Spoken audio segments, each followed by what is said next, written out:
What up, Chicago? This is 4 Star Chicago Sports, bare minimum with Brandon and Dustin, our Thursday night special. What up, Brandon? How you doing? Good man. How about you? It was a Dude, fun I'm game. good. Yeah, I'm a little jacked up from that, man. I was excited to see Notre Dame win. The way that game played out was like exciting as hell throughout. Instant classic. Did not start out well. 10 they were down 10-0, scored 17 in a row. They let Penn State get back into it, and then actually were down when it was getting to nut crunch time. And they made some plays, man. That pass to a Great House to where he put Yeah, that that dude on that his ass, move. man. He Yeah, sat that him down. move. That Yeah. was awesome. That move was so strange. You can't call that like a juke. It was just like I he mean, kind of he he kind of juked him. almost he kind of almost went to like a sitting position to like Yeah, well, shift. It he was like didn't go. He didn't go willingly, Brandon. He I got bet you sat on his there's a ass. freeze. No, I'm saying Great House, whatever his name is. There's What up, probably a Sean? freeze frame where the two of them look like they're sitting at a table that doesn't exist. You know what I mean? They both kind of ended up in that position. It was a very weird play. It happened slowly too, man. It was like he didn't really, you know what I mean? He kind of just like shifted over. But yeah, no, that game was awesome, man. And it ended Instant the classic. way that I'm glad I didn't. What was the over on that? I did not pay attention. I saw that Notre Sean probably. Dame Sean's became. in the chat. He probably knows. I Sean, if saw you're that still Notre Dame there, throw became it. favorites. They were 1.5 point underdogs earlier today, and they became favorites. And I mean, you see why that team don't play around, man. They don't quit. And Marcus Freeman is a hell of a damn coach, man. And Riley Leonard is a dog too. I love Riley Leonard, man. I don't know. I feel like I could see him being a pro and being successful. It's just it's hard to to stake my flag in that, him coming out of Duke. But Notre Dame went and got their quarterback, man, and they're going to a national championship with Marcus Freeman and Riley Leonard, and that's fucking He impressive. doesn't do anything that impresses me, I'll be honest with you, Dustin. Like I I like mean, him. I root for him. V Dog, what up, man? Thanks for What's going joining us. on, Hit B that Dog? like button. Hit that What's like up, button, man? bro. I like Riley Leonard. I do. I thought it was good for him to transfer to Notre Dame. It was a really good decision. And it's working out for him. And I think it's good. He's gonna get drafted, Dustin. I don't I think know. he's gonna be a He's steady not pro, man. I don't think he's going to be drafted as like a start immediately guy. So I think Dustin, if you draft a Riley Leonard and you sit him behind a quality quarterback, he'll probably eventually be a decent pro. I And don't know, man. Let's see what he does. Let's see what he does in the national championship because Notre Dame's going to be playing in that game. And I mean, just today, it's not even so much his stats, man. It's the fact that they were coming at him so hard. The blitz, they were rushing, they were blitzing the entire game. They had 5 sacks in that game, and he made a lot of people miss on that last drive, man, where he made that dude miss and rolled out right and threw the ball away. He don't get no stats on that, but that was an impressive ass yeah, play. He shook that blitzer came free, and he shook him. Sean says it opened at 47, closed at 45 on the over under. So yeah, I mean they got that. I was against the new format initially, but I admit I was wrong. Feels like more teams got a legit chance as opposed to the same 4 squads. V Dog, thanks for chiming in, man. But like, I still think it's too many teams. They're not obviously not going to go down to less teams because the money that they stand to make or lose. yeah. But that first set of games was a lot of blowouts, a lot of lopsided levels of play, to be quite honest. I mean, Arizona State's the only team that really took the favorite team down to the wire. I think 8 teams was a perfect number, to be honest. 12 might be too many. Too many. But listen, man, the most impressive thing about that, and the thing we can talk about that we can wrap into the Chicago Bears and their current situation is, Marcus Freeman. Marcus Freeman just signed an extension with Notre Dame. When Eberflus first got fired, we did a head coaching prospect show right after that, and I brought up Marcus Freeman that day, man, because I love Marcus Freeman, and I just think he holds his players accountable. He's a fiery dude. He can relate to young players. I mean, he's just everything you want in a head coach, and I mean he controls everything on that football team. But he's got that extension. It's going to take a lot of money to pry him out of Notre Dame, but like they're in the national championship, man. So do you think that if they were to pull this off and do the unthinkable, nobody had them winning this thing? If they win it, do you think the chances are higher the Bears can get in on this and potentially snatch Marcus Freeman from Notre Dame, the local guy that played for the Chicago Bears? I mean, a couple of factors. I think if he wins the national championship, does he feel like I've achieved what I need to achieve? You know what I mean? Does he Or does feel he want to build on it? Yeah. right? Does he feel accomplished enough, or does he want like a dynasty would know? Does he want Notre Dame to be a consistently successful program? And then secondly, is the Bears like a dream job? You know what I mean? Because the windows don't or the doors don't open consistently. You know Yeah. what I mean? If the Yeah. If Bears the get Bears this hire run, a guy that's good, yeah, it's then 10 you're going to get that years. shot You know what I again. mean? Yeah, So exactly. if it's something that because he played for the Bears, if it's something that he sincerely wants in his life, and he wins a championship, Dustin, he would certainly take that phone call. And the Bears should definitely make it. I mean, if you're going to request to talk to Mike McCarthy, why not kick the tires and see what you can do with Marcus Freeman? The thing about all these candidates right now, man, is they're all knee deep. All the good ones are knee deep in competitive football on the college level, on the pro Yeah. level, So you're going to be playing a little bit of a waiting game with this. I tend to lean towards the latter with Marcus Freeman. I think he would want to continue to build on that in Notre Dame. I think he signed that extension for a reason. He strikes me as a loyal dude and a man of his word. I mean, he's signed through 2030. So and it would take a lot of money, like I said, to pull him out of Notre Dame. But I mean, why exhaust all avenues if you're the Chicago Bears? I'd be looking into it, man. I'd be looking into it for sure. Yeah, Dustin, it would be my favorite candidate if available. Like if he was reported available yesterday, he'd be my favorite candidate today. He's And he just 38 years has, old, Brandon. like you said, man, he just has the qualities you see in a good NFL head coach. He has Sean at says, the end, and maybe I'm just too wrapped, like too consumed, jaded, I guess, by the organization I watch consistently. But I watch a lot of football. You and I do both. But watching what he did at the end of that game, when his offense had to go out there and run that one play or two plays, whatever it was, yeah, they had a couple he plays to run. Yeah. he walks over and he sternly speaks to His offensive coordinator, I forget the offensive coordinator's name. He like sternly speaks in his ear, and Denbro. the coordinator looks at him kind of like almost bat and like just shakes his head, and then Freeman gets out of the huddle, and then they go to the field goal, and there's a huddle around the special teams coach, and you just see Freeman march his way through players into the middle of that huddle, and he says something to his special teams coach, and I'm sure it's something like, "I want a clean play." You know what I mean? A clean play. I'm sure it's something like No that, but penalties. it's Yeah, just yeah. something I'm not accustomed to seeing in the program that I've Yeah, watched. no. A coach You who know, puts his hands on all aspects of the game and oversees it all, and if it's and is going to happen on probably his also watch, he's going to have control over it. Yeah. right. He's probably also Dustin. I should said he's also probably giving the stamp on something. You know what I mean? He's probably Hey, saying listen. what is the play, and he's going to approve it or not. You know what I mean? Yeah, no. Listen, when the offensive coordinator was going to call a play that he did not like, he called it out right away and said, "No, we're just putting this on the hash where my kicker likes to kick it from because he's already thinking ahead." And Sean says, they asked to talk to Matt Campbell, so make the call. It can't hurt. I agree 100%. I mean, turn over every stone, man. And Marcus Freeman is a heavy stone right now. That's a Yeah, dude I would want to talk to. yeah. Hey, look at this. We got a new. I've never seen this name. Emiliano Brito. What up, dude? Give us Ben the Pen Johnson. I know you're watching Virginia. What's going on, man? What's up, man? Thanks Hit for that joining, like man. button. Thanks for watching. Yeah, Yeah, yeah. Hit like that and like button. subscribe if you can, man. Hit that subscribe. If you Yes, will, sir. I should say. Yeah, Ben Johnson, man. We're gonna get into the Bears coaching list for sure a little bit later, definitely. But yeah, no, Freeman, man. If that's, I just don't see why you don't call. Regardless, if you call and he hangs up and says "fuck off," call. Like that's a So call what? Ryan pulls. Yeah, yeah. That's a call Ryan pulls. That's a call you take. You take that Ryan pulls for us fans. You take And that I abuse. and I and I just feel like Marcus Freeman, like you said, would have to entertain it. I don't know that he would right now. He's going to be focused on the national championship, So it's like, how much time do you have if you're the Bears? How does this even line up?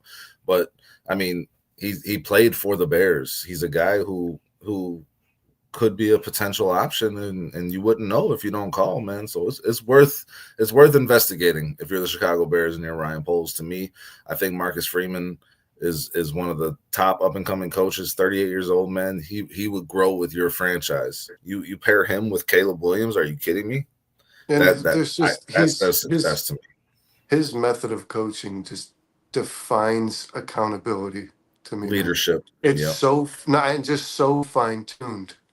Like, especially on the defensive side of the football, man. I mean, he just doesn't. Those guys are where they're supposed to be all the time, and a lot of these guys under Freeman on the defensive side of football in Notre Dame are becoming pros too. So, like, he's doing something right, man.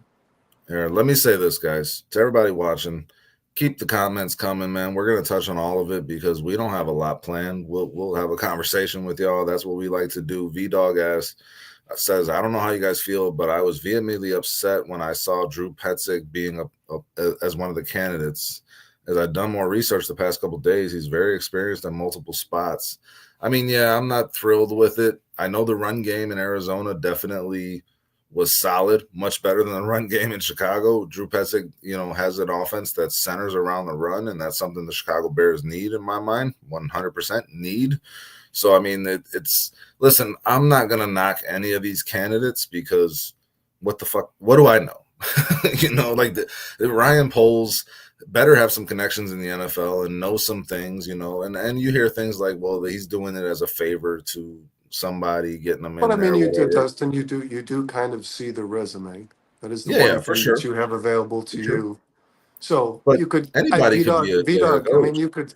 You could look at a resume of an individual and be like, I just don't understand it. But Dustin, you're still correct. We might not know what other people are saying about the individual. You know what I mean? If there's Mhm. if there's 100 people that you're in contact with in the NFL, they're like, no, that guy's great, man. That guy's great. No matter what's happened, the results of the teams he's coached for, that guy's, you know what I mean? So you don't know what the personal relationships are like. And I don't mean like who does polls know. I mean, who does polls get intel from? Megamind. Yep. There it is. Mine. There it is. Yeah, Sean. no, I threw that out. He reminds me of the Brain character from Marvel, the way that guy looks. He's got the eyes and everything, man. The dude looks intense. He's kind of weird looking. But like, don't judge a book by its cover, man. I don't knock the Bears for trying to Hey, get as many people in front of them. he could grow a beard and get a good hairstylist, and you never know. He'll be a Yeah, phenom in Chicago. That's he'll the be thing. Matt Nagy. Yeah. He'll be Matt Nagy 2.0.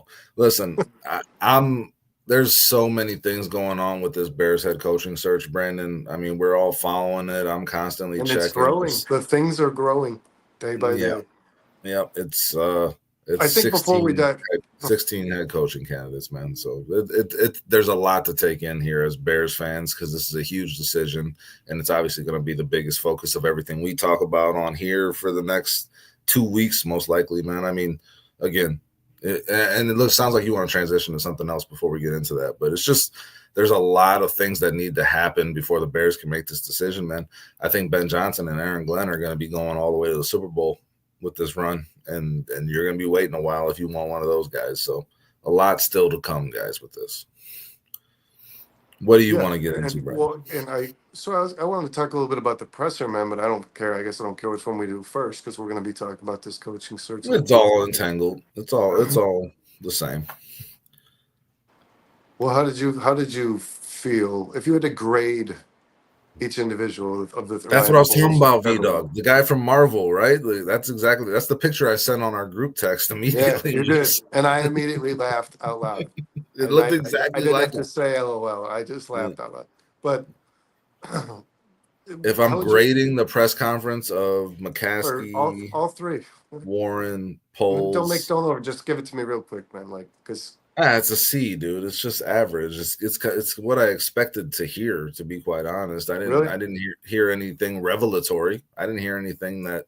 I mean, listen, Kevin Warren not committing to Ryan Poles. Ryan Poles being very mum on his contract situation, and he'll talk about it with head coaches when they're in the building if they have those questions, which they freaking will. They better if they're any good at being a head coach. Like you want a guy who's going to have concerns and questions about these things. So, I mean, those are the things that stood out the most probably. It's just Ryan Poles' status and how that's going to impact this head coaching search. And if we're going to get the best candidate possible, given the uncertainty of Ryan Poles and his future with the Chicago Bears team. I don't know. What'd you think, man? Did you? Well, I want to ask you a question, Dustin. Yeah. For questions that are even so personal to Ryan Poles and the things that occurred, there's no way he doesn't have an answer, and there's no reason not to answer genuinely. So, what do you think? I'm going to pitch you the question that I'm referring to, and you tell me why he wasn't able to answer this question directly. Was it because he really did not have an answer, or he just won't tell the truth? He was asked after failing on Matt Eberflus twice, did you learn anything from the process that makes you feel confident in hiring the next head coach? And he said, wider net, more research, more data. That is not a genuine answer, man. Because first off, if it is, what is that? Does that mean that you failed on Matt Eberflus because you didn't do the extent of research and data collecting that you could have? By putting him in a Like we position we he did never should we have did been in the we first did place, part I of it. guess. We could have gotten more research, but we didn't feel the need to. Is that how it went last time? And now it's like, well, now we know we need to. Or, well, I just don't understand. Like, or is he lying? And he should have just said, like, I clearly did, the interview process didn't go well for me. That was the first time I'd done it, and I need to learn from, like, why not say something genuine? I don't understand these interviews. And if Well, you I mean, watch other organizations, Dustin, a lot of the guys do answer genuinely. first of all, man, Zach is in the chat with us. Says search is canceled. They're bringing back Dick Duran. I haven't heard about him in a while. And Doug A, I don't know if he's still with us. I mean, They're our gonna viewer hire Tony La Russa. That's what's gonna Doug happen. A says, "How did I get here?" That's a good question, Doug. How did we get here as well? We appreciate you joining us. If you're still here, hit Yeah, that we're like glad button, we're man. glad we all landed in the same spot, Doug. Yeah, man, stick around. See But if we can have some fun.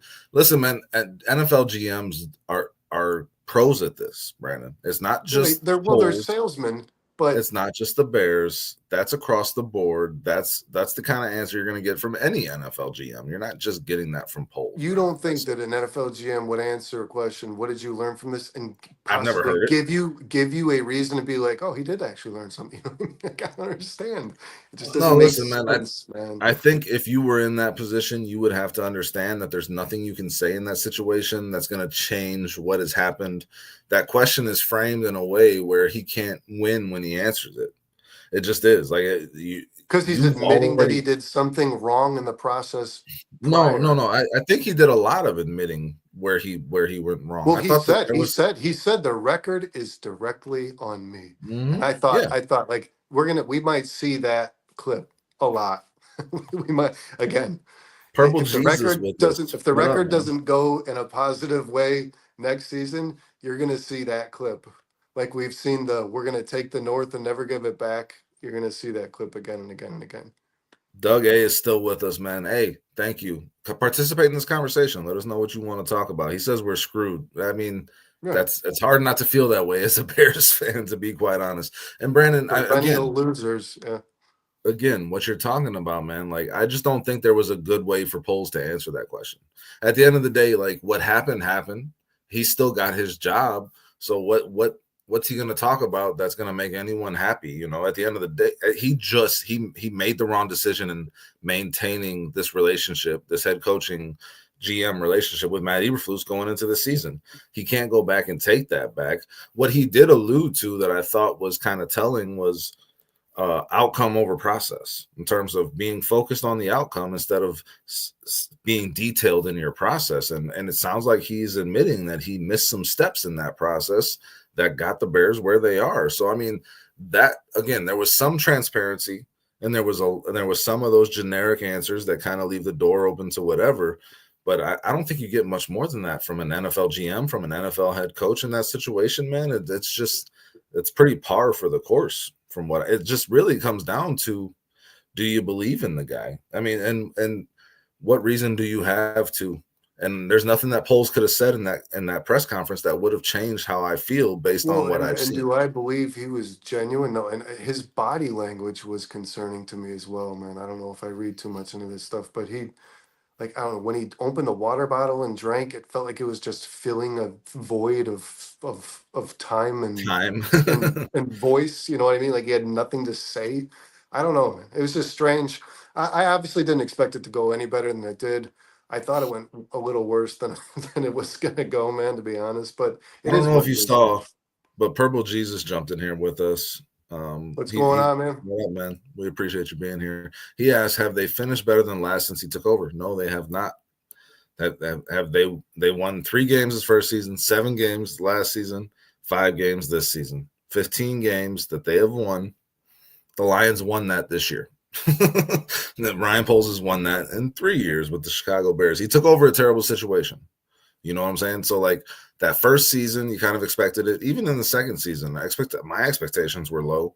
I think we got fooled into. And I don't think this Bears fan base has been irresponsible in holding Ryan Poles accountable. I think after year one, nobody was writing Ryan Poles off. You know what I mean? Yeah, When they had yeah. failed abysmally and they tanked and they traded away things for Quite money the and opposite, man. People were everybody making a was like, lot of "Boom." excuses for Ryan Poles. I've never Yeah, seen yeah, yeah. a Me and you talked Chicago. about this Yeah, yeah. consistently. I've never seen a figure in Chicago get more excuses made for him and get more leeway than I've seen with Ryan Poles. Right now, his feet are being held to the fire, and he deserves it. That's part of that position, man. Yeah, But hold on. V Dog's addressing me, so I want to V Dog. I know that I actually said there was an NBC report that stated that Phillips had tried to convince George McCaskey not to hire Matty Reflus. They got in a fighting or shouting match that was, I guess, so aggressive that McCaskey had to leave the building. They basically asked Ted Phillips to resign, and then he was part of the Matty Reflus bringing in Matty Reflus as a candidate.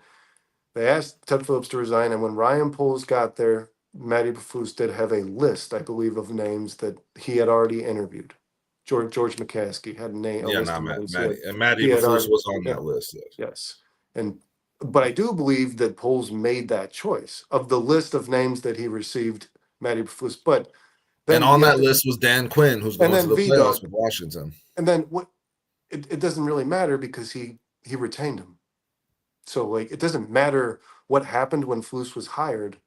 What matters is he didn't fire him last off season, and Listen, that's what sets you back a whole year no with a doubt, no rookie doubt. quarterback. And there was a lot. The other thing that comes with that is there was a lot of good head coaching talent out there available when they decided to retain Matt Eberflus. That's what makes it double bad to me. A guy Plank they might joined us. hire was Plank joined available. us. I want to shout out Plank, man, because Plank's been in all these chats, man. I see Plank everywhere on Chicago Sports Podcast, on 4 Stars, man. Like I said earlier today, man, you're the star of this week, man, for us. We appreciate you so much, dude. Cliff Victoria is in here with us as well. What's And up, he said, guys? We yeah, what's appreciate up, Cliff? y'all. We appreciate y'all being here, guys, and hanging out. And obviously, let us know what you're thinking about the things we're gonna discuss over the course of the show. Well, Cliff's bringing this up right here. He says it's make it or break it for polls with the head coaching decision. So I guess that's a good transition, Brandon, into this question. Like, if that seems to be true, right? Like, if the Bears do not have a successful season this season, Ryan Poles' head is going to be on the chopping block. Well, and Head coaches know that. He I knows do. that. So how much sense does it make? How much sense does it make that you let this guy hire a head coach when his future with this team depends on the success that this team has next season in the toughest division in football, man? I think that's the biggest question that nobody seems to want to ask or answer, man. Well, Brad Biggs reported today from an NFL executive who said the NFL executive himself said, I want to give a different take on this from what everyone else has been saying. There are head coaching candidates who would be hungry at the opportunity to work for a GM who might possibly be fired. All right, let's hear why.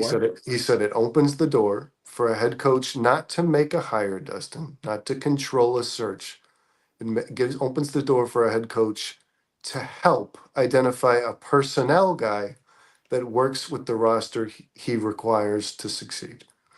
So I mean, maybe a Ben Johnson thinks, but what was also reported from Dave Kaplan, and he said he spoke to somebody inside Ben Johnson's camp. They do not want Ryan Poles extended. That was also reported, which I haven't seen like blasted all over social media. Ben Johnson apparently does not want Ryan Poles under an extended contract if he takes this job. Yeah, but then that begs the question: do you want your head coach helping you choose your GM, their boss? I don't that doesn't happen in any profession where you get to choose who your I boss think the is. head coach should tell the president what he kind of requires, and then the president dictate who that person is. You know what I mean? Yeah, for sure. You want to make sure they have a good relationship, but at the same time, you don't want it to be Ben Johnson's guy. You don't want it to be Ray No, Agnew, and you want it to be Kevin Warren's guy. If yeah, that's if we're if because he's the guy that's respectively hired to make that respectively decision. speaking of the Bears, yeah. V-Dog But says it still doesn't matter though, guys, because you've seen the presser. George was adamant Poles will be here going forward. Yeah, no, we're not debating that. We know Poles is here. I don't know that it's the well, right yeah, but decision. Just like Kevin I didn't Warren know was it was the right adamant. decision with Flus.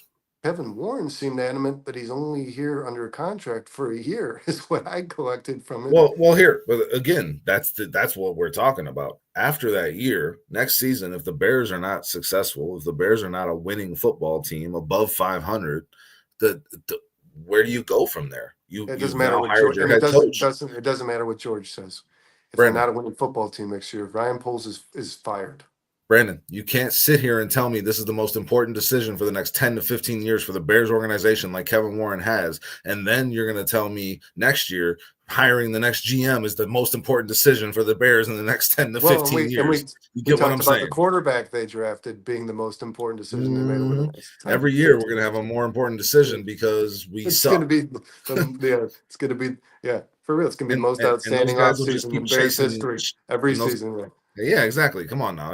Don't sell us on the off season. Don't don't tell me about the labor. Show me the baby. You know what I'm saying? Like Yeah, that. we're all That's getting, and we're all the more wiser, man. I really honestly am, because this is the first time I allowed myself to have hope in a long time. Like, I believed this team. I didn't think they're gonna go on and win. I thought they're gonna come out, compete, win some 9 or 10 games, I and thought they could win look 10 like games. they're Yeah, look like they're on their way to being something special, man. But they looked yeah. especially bad. So, Especially bad. Yes. so, Sean says hit that like and subscribe. Yes, sir. Thanks, Sean. Thanks for being here. T. Collins. This is another newbie that I've not seen before, unless you've going on, seen. T. Collins. What up, man? Thanks for joining us. Hit that like button, hit that subscribe. We appreciate you being here. Especially not a first-time head coach picking this GM is what T. Collins says. Well, No, yeah, and I for want to sure. say Guy with this, relationships that's done this before. That makes and I more want to, sense, I because guess. of what Dustin, because of what you said actually on the household hangover on Monday, I want to say this. I firmly disagree with that NFL executive who Brad Biggs made the report from, because a head coach is going to think, if the GM is fired next season and a new GM's hired, I'm not just going to coincidentally be the head coach that guy's looking for. You know what I mean? What are the odds, Dustin? What are the odds that Ryan Poles is fired next year and Ben Johnson remains the head coach? And if you do that, you're doing the Bears thing all over again, man. If you That's bring what I'm in a new saying. GM, You got the you GM have to hiring bring the in a new head president. You got the coach. coach hiring the GM. You got these guys taking turns Well, and doing it backwards. you're breaking the alignment. You're doing the lame duck thing, right? So if next Yes, year Ryan correct. Poles doesn't work out, but you hired Ben Johnson, let's say you hired Ben Johnson, Ryan Poles fails, he's fired. You want to hire a GM, but you keep Ben Johnson. No, no, you run a clean slate and you tell the guy who you're hiring as a GM, it's your thing now, man. Go find it. Go find a head coach. So Ben Johnson needs to be aware, and the NFL exec who reported that to Brad, or who said that to Brad Biggs, needs to be aware. This could go very poorly for a head coach if your general manager's fired. You're listen. Yeah. If Ryan Poles is fired, it didn't go well. So it's not like it reflected really good upon the head coach, and the GM was clearly you know what I mean? If this Mm-hmm. thing And if a blows up new next GM year, comes in, they're gonna want their guys. You see yeah, it all the time in the NFL, man. So I don't know, man. It's all so disconcerting, to be quite honest. You don't want to back your GM. You're about to make the most important decision in franchise history again, and then next year we'll be doing it again with Ryan Poles if the this team's not following year, successful. And yeah. let's be real, the odds of this team winning this division next year are going to be super low because we got the Detroit Lions in our division. We got the Minnesota Vikings in our Dustin, division. We got the Green Bay Packers in our division. They're all 3 playoff teams. I want to ask you a question, man. I want to shout out Kneecap Biting with the Motor City Lions because it's the first time I've seen this gentleman. He says, "What up? First time watching here. Thanks for joining us, man. Hit that like." And he's shouting it out right here. Hit that like and subscribe, man. We appreciate you for joining us. I love me some Lions, man. I'm excited to see what they do. I'm excited to see what they do this year. I didn't see the kneecap before. It was cut off. I only saw the Motor City Lions. That's awesome. Dustin, you said you wanted to ask me a question. Yeah, I think I might have forgotten it, man. Damn. We were talking about the ryanpoles conundrum with, them not wanting to back him and bringing in a new head coach and doing this same thing over and over again. That's what we were talking about. Oh, there's actually going to be something where I was. Oh, that's his podcast. Do you believe? You have to check that out, man. Do you believe? Let's say that ryanpoles hypothetically hired the right coach, right? A guy who instills success and a culture. With Caleb Williams, are they good enough to finish second in the division? The way this division is comprised right now, no, sir. I do not think so. I mean, even if listen, you saw the Chargers hire Jim Harbaugh. You saw the Commanders take Dan Quinn on. You see first-time head coaches on teams that were at the bottom of their divisions turn it around pretty quickly. But you're also seeing that, and I mean, the AFC West, I guess, is a pretty tough division. The NFC East was blah this year. The Cowboys were not as good as expected. So I mean, like, it's just the odds of it are super low in my mind, man. I don't see the Lions regressing. Even if they lose both of their coordinators, I think it's Dan Campbell that makes that ship run, dude. And I know you agree with that. So I don't see the Lions getting worse because they lose their coordinators. So, I mean, like, it's going to be a tough proposition. Do you think, though, we have that feeling because we're Bears fans? Like, there's just no way they're going to compete, even though we also at the same time, Dustin, as we believe they won't compete in their division, we're believing that we have the franchise quarterback. Would another fan base think, oh, we have the franchise quarterback, so of course we're going to compete in this division next year, no matter how good it is? I mean, listen, that's all well and good unless you don't fix your offensive line. Because, listen, you had the Ravens. Caleb Williams is only as good as he can be on his 2 feet. If he's on his back, that's a whole different story, Brandon. You had the Ravens, the Bengals, and the Browns, or the Ravens, Steelers, Browns, all playoff teams. Steelers, we got another first-timer, by the way, Mr. Hebrew. What up, man? Thanks for joining us. But the Steelers went out and got themselves a better quarterback, and they finished they're in the playoffs, and they finished, I think, second in a really good division. Yeah, but they limped into the playoffs hard, man. The Steelers are not going to beat the Ravens. I mean, I think if the Bears made the playoffs, they'd likely be in a limping situation, right? I guess, man. I have the utmost faith in Caleb Williams. We need to have faith that ryanpoles is going to choose the right head coach, make the right draft picks come draft time, and address this offensive line in free agency. And not just the offensive line, the pass rush. The trenches in general need to be flipped around completely in one offseason for this team to compete with a team like the Lions, with a team like the Vikings. I just it's hard to see it from my perspective. And it's not just because I'm a Bears fan. I mean, I got tricked into high expectations this year. And it's not like I'm just going the reverse way. It's just like I got to see what's in front of me, man. We knew this offensive line was trash going into the season, and we still wanted to drink the Kool-Aid because of Caleb Williams and because of those skill position players. But if you don't, it's football, man. You got to get the basics taken care of first, and you got to take care of your trenches, and that's how you protect your franchise quarterback is with a good offensive line. So if they can't fix those things, it's not gonna matter, Brandon. Not to me. Well, of course not. The roster needs to improve, and you have the tools to do it. You got the draft. You got the draft capital. You got the cap space to do it. Yeah, for sure. I agree, man. But we haven't seen them do it. We haven't seen Poles address this offensive line in the way it needs to be addressed. We haven't. So it's like he put that on the back burner for the sake of adding weapons. But weapons that you can't get the ball to in advantageous positions, that it doesn't matter. It doesn't matter when your quarterback is sacked 68 times. It doesn't matter. And he added quality players, skill players. But the formula is pretty well written. It's set in stone. You build from the inside out, man. And that's kind of the way he pitched himself to the Chicago fan base. I don't know if you remember that, Dustin, but his presser, his intro presser as the Bears general manager, I believe he said, "We're going to build this team from the inside out." I believe he said that And verbatimly. then he's done the exact opposite, Yeah. Brandon. And Yes, and on and both the defense and the offense. Motor City Lions is pointing that out. The biggest problem that I saw with the Bears coming into this season, taking a luxury pick at 9, Roma Dunze, the wide receiver, over the best O lineman available, right? That and keeping the same O line coach, Morgan, through 2 head coaches. Like where is that defining line? Like, how does that guy stick?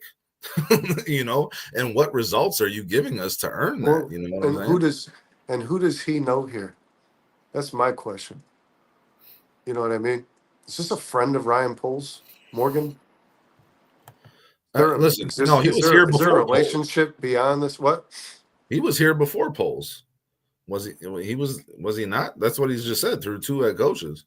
Oh, I Yeah, don't know. I don't he know was much here about before Chris Poles. Morgan. I feel like there's a reason that goes beyond his results that keeps him here. I don't know. I I have nothing mean, behind that. it's the Bears, man. So I guess you never know. Cliff says Trey Smith if he becomes available. I like that. That could be I mean, he's going to be a free agent. Ronnie Stanley's going to be a free agent. There's some good offensive linemen. I don't know that I would let these guys hit the market. The Chiefs might not have a choice with Trey Smith, but Ronnie Stanley is going to get locked up by the Ravens. V-Dog says, Dustin, see where y'all coming from, but he's dealing in reality. Ever since Papa Bear died, the kids and grandkids just ran a once proud franchise into the ground. That's why I have no faith. Yeah, I'm kind of with you, bro. I'm kind of with you. It's hard to have faith in this team when you see them doing things like here, Brandon. They're in the midst of this head coaching search, the most important decision in Bears franchise history again. And there's guys that they can meet in person, and they're doing virtual. Why is that? Why would you Oh, not bring Mike Vrabel? that barely scratches the surface of what pisses me off about how this has gone so far, Dustin. They had no head coach 5 weeks, 6 weeks ago. Yeah. Realistically, man, Ryan Poles could have gotten very far ahead of this, and he could have even said to Thomas Brown, Well, you would hope that he did. I'm gonna interview you as well, but I'm going to interview candidates. It would be the same anyways, right, Dustin? Thomas Brown's still in a pool of names, isn't he? Isn't he still somewhere Mm-hmm. floating in a pool of names? So like it would have been the same in season, would it not have been? Well, If you but just Brandon, started Vrabel talking to wasn't some of these people? available. Vrabel wasn't available until the Cleveland Browns season ended. None of these No, but guys some of the names on that these they're lists are talking people to they are could have available. called. Well, for sure. And listen, and then the other thing to expand upon that, Brandon, you had all this time. Whether or not you could interview people, which you really couldn't, but you could get ahead of your research. So, but then why are all these names coming out of the woodwork? You haven't narrowed it down. Like you haven't narrowed it down to like a core group of guys, and you haven't made a commitment to say I want to get this person in the Well, same room with me. You and know what I'm saying? Like, I'm gonna walk a very fine line here, man. But there are also teams who seem to be aware of the fact that they need to get ahead of this Rooney rule. And I'm sorry, guys, but it hasn't. Teams are going through the motions right now. That's what they're doing. Some of these yeah, but teams are. I made this point earlier, Brandon. I don't know that the Bears are or will go through the motions with this rule. You have a No, an I don't African believe American they. president. I You don't have an believe African they American will. GM. They probably take And I'm that not. rule very seriously. I'm not suggesting that they should. Dustin. I'm just suggesting that there are teams who seem to be more aware Hey, thanks for of joining us, Plank. of the Thanks. urgency required. No, for sure. And but here, man, again, like Cliff points out, there's rules to dates and when you can interview people, you know. So I mean, like the Bears have to work within those confines. But again, what stands out to me the most is that they've chosen to do this first round all completely virtual. And I don't know if that's advantageous or disadvantageous. It seems like they're trying to give a level playing field to all these coaches in terms of this first round of interviews. But at the same time, I feel like you could have narrowed it down a little bit more in Well, I terms of think who you want to be talking Dustin, to. I think the Zoom interviews are a narrowing down process. I think that's Yeah, part I of the understand, problem. but Vrabel went to New England and got in the building. I know, but you're not going to bring You all could have of brought him these in. all the names on that list that you did these Zoom interviews with. The reason you did that because you're not bringing all these people into the building. Rabel is coming to the building, but you're Well, not bringing them. if he gets the chance, Brandon, Yeah, you don't know that. right. You don't know No, that. I don't, because there are some teams that are ahead of this Rooney Rule, man. And the Patriots are a team who I think made a point to do that, Dustin. I firmly believe that. And there's a chance that Rabel doesn't walk out of their building. No, and they'll be smart to not let him do so. They will, Well, especially and because I was they will have beaten us to the flabbergasted punch. by the fact that he wasn't their coach last season. I was shocked. Well, not just them. It was almost like it happened by strictly by fate. Like Vrabel was terminated when Patriots searched for coach after Belichick's 2-decade tenure, and they're just like, nah. What's Like, hilarious, Brandon, is that Vrabel was available last year for both of these teams, the Bears and the Patriots, and they both chose to go with shitty head coaches instead of even entertaining the idea and of now they're Mike like Vrabel. fighting each other. Yeah, Like now fighting now for it. he's at the top of both of their lists. Yeah.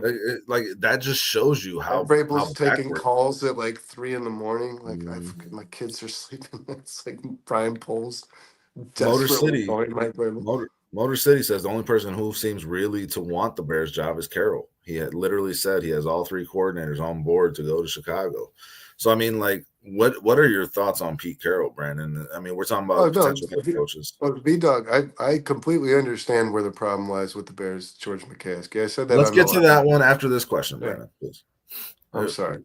I What mean, do I you don't think read of that. Pete Carroll, Brandon? What do you think of Pete Carroll as an I mean, option for? I think pretty much the same as everyone else. I haven't really heard a difference. It's a pretty general consensus. Like he's got a really good resume. So like if they hire him, I don't think that you feel anger or confusion.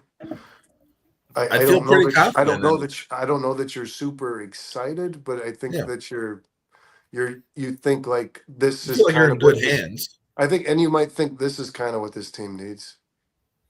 Listen, Maybe a younger version of this, but this is kind of what this team needs, man.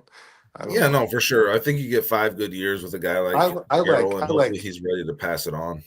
I do like Pete Carroll, and I could see And him, Pete like I Carroll's a said. guy who could move up within your organization too into a Yeah. personnel type Oh, role. and and Kyle mentioned on our show, guys, that he's a guy who instills success. Where a team is successful after Pete Carroll leaves, which seems to be the case with most of the organizations he's worked for. But I also like, yeah, I can see the guy hands on knees chewing his gum on the sideline. You know, Pete Carroll is there.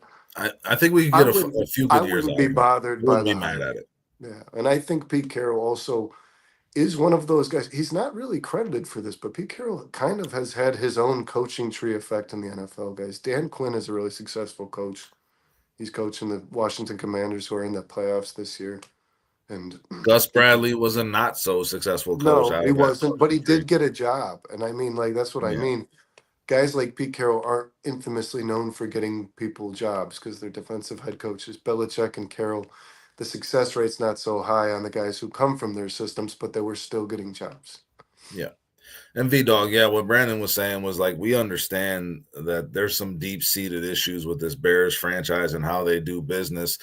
Maybe firing Eberflus after that terrible showing on Thanksgiving in terms of time management and game management, maybe that shows a turning of a new page, hopefully, with the Chicago Bears team. They told them if they told them no, I don't think any of that can be substantiated. That's all hearsay, to be quite honest. But at least they actually put their money where their mouth was in terms of firing them and still paying them in the middle of the season. And it didn't produce the greatest results. But, I mean, we know what we're up against with the McCaskies and how they have chosen to do business up to this point. Hopefully they'll let the people that they've hired to make these decisions make them. You know, if Poles wants to move on from someone or move towards someone, that he has the green light to do that. That's all the reporting that's happening now is saying that the Bears do have that, and that infrastructure you were talking about, V-Dog, is about top to bottom, you know, and you know, you got to let Ryan Poles make this decision if he's going to be in position. And then, Motor City Lions, Jerome Mayo had in his contract that he would be the head coach. It doesn't mean it was the right decision. They were stupid to give him that in the first place. Kraft picked him 5 years ago as his next head coach, from what I understand. Doesn't mean it was the smart decision. Once Vrabel became available, things change, contracts change. Contracts are terminated all the time. That's I Mm-hmm. mean, you don't have to. You're going to end up paying somebody, but you don't have to honor a contract. That's not. I think everybody in the NFL probably wishes that was the way it worked. You know what I mean? Yeah. If Nothing's that was, guaranteed Matt in the Eberflus NFL. would be the Bears head coach right now. But Yeah, NFL stands for not for long. Cliff Victoria says Pete Carroll is a character and will be liked in Chicago. He's a good coach too. He runs a 4-3 defense, so not much would change personnel-wise for the Bears defensively, which is a plus or a minus depending on how you look at it. The more you got to change if you're moving to a different type of defense, the less chance you're going to have success quickly, for sure. I think that was a big part of why they kept Eberflus last year, because they didn't want to go through all the changes. To be quite honest, like that defense was the well, one good thing that they had, right? he said Ryan Poles did say the dreaded word in his presser, continuity. Continuity. And I just don't understand, guys. Continuity is a word that you use if you're successful in the recent past, right? Like if Andy Reid were to retire, like the Chiefs GM could come out and be like, well, we have this guy who's been like Spagnuolo, so we have continuity.